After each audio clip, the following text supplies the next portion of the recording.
Welcome to episode 23 of Bars and Threads featuring a purist, a hip hop head, Jhob 360, hip hop historian, on point to fashion, lyricism in hip hop, and sneakers to no end at all. What's going on, people? Here's episode 23. Hip hop quotable is Roots, Clones. This is almost like a part two to the last episode. This one will be called No Verses Needed. More Ageism. I'll meet you there is the name of this episode. So I go by the name of the humble Jhob 360 back in the building, and I want to explain this. When I don't care how much I'm a fan of an artist, my favorite artist happens to be, Nas is probably one of my favorites, right? But even if Nas has a trash album, I'm not gonna sit back and say, hey, my man had a trash album. It happens, some beats ain't up to par, some beats ain't, what I mean? But lately, Nas's productions has been up to par, so I can't speak that. So when I was speaking on Drake's album, I was speaking on from a standpoint of what I like to hear, to clear that up, to make sure there ain't no smoke in the air from episode 22. Number one, I broke down why I don't want to hear it, and that's just me. But let's get right into it. Let's keep on moving. A discussion of Jim Jones as Cameron for verses. Because he believes that he's the reason why Dipset lost First to Locks. I actually entertained the fact if they did it, some people need to put their ego away and really think before coming out their mouth, is what I want to say. I honestly believe people can think that they can talk themselves into a better legacy or claim from other people's work. This is an occurring theme in society these days. And if I didn't say that right for you, basically what I'm saying is, it's like people trying to erase legacies and you only been here for a couple days. Like, come on, my God. I'm just being honest. I can't even name, a lot of joints from either artists because, I'm just into just hearing the Dipset in general. Shout out to Dipset in general, all of them. Cameron, Freaky, Jim Jones, Jules Santana, Harold Raw, J.R. Ryder, Uncasser, everybody that was Dipset. If I didn't name your name, I'm sorry. I don't remember everybody at this point because I'm not really on that right now. But to keep it moving, I don't feel like that Jim Jones can take down the Cameron legacy in a verses. That's just my opinion. To make a quick point, though, you can't erase a pioneer or an icon. You just can't erase those people based on ego and pride of not liking how lives played out. You can't, whether your own or others, can't play out somebody else and try to build things above that person that put that legacy and that standpoint out there. This ain't even a fundamental facts chapter, but I'm going to keep it gangsta out here. I think that we should all talk about this. When people build things and stand on what they built, I'm really tired of some of this discrediting, which is a form of ageism. You're trying to discredit the people before you, and we're the only form of music. I can't say other music don't do that. I've seen people blow up people for saying that in the comments, but what I'm gonna say is this: like, I don't see it as much as in hip hop. I think it's more in hip hop.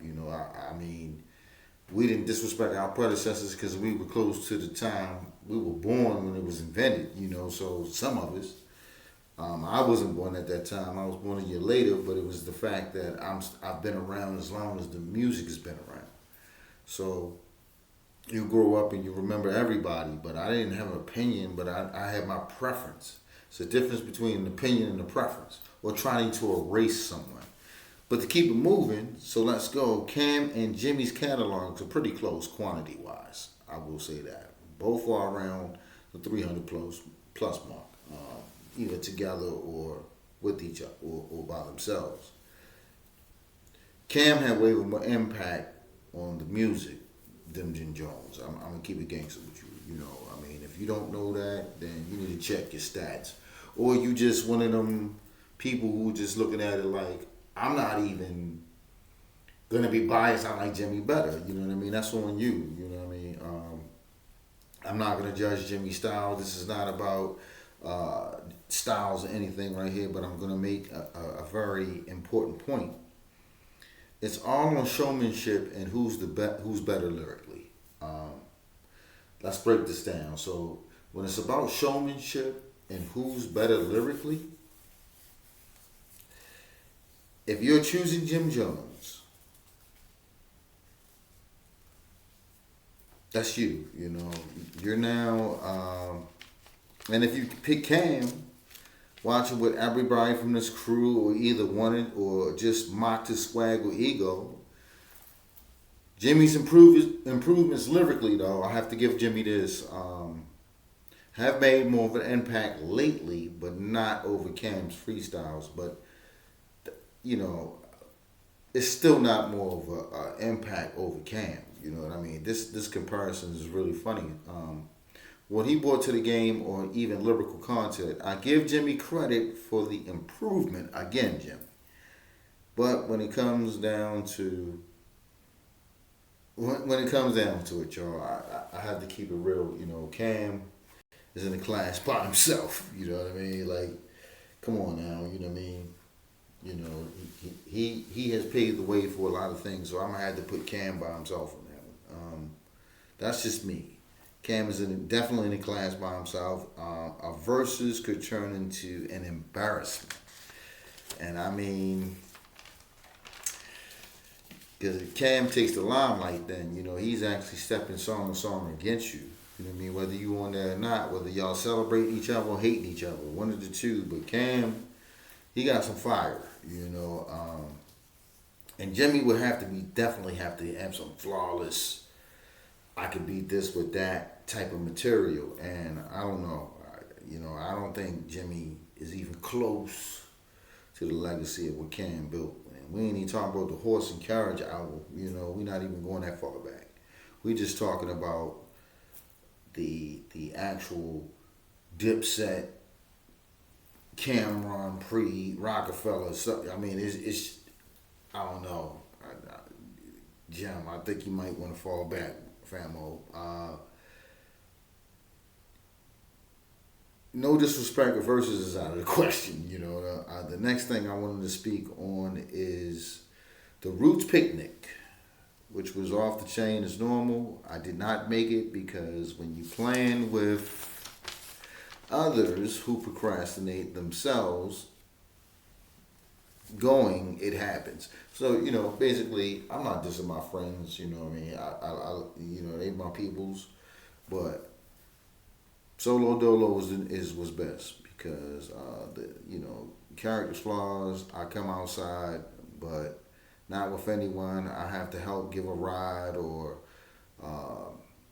pay your way, or, you know, I'm not saying I got friends like that. I'm just saying, I'm just giving examples so you can relate to what I'm saying. With that being said, I want to go into the remarkable freestyle that I missed because I didn't make it to the Roots Picnic. But neither here nor there. Let me break it down for you. Shout out to Jay-Z and his first performance back, bringing back some of Rockefeller's roster, especially State Property. Not all of them, but a majority. I'm going to have to break it down.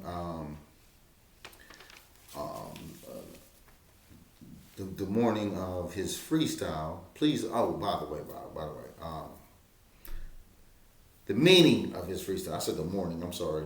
I'm bugging. I'm trying to read. I'm half blind right now. I'm just joking. But please like, subscribe, and comment.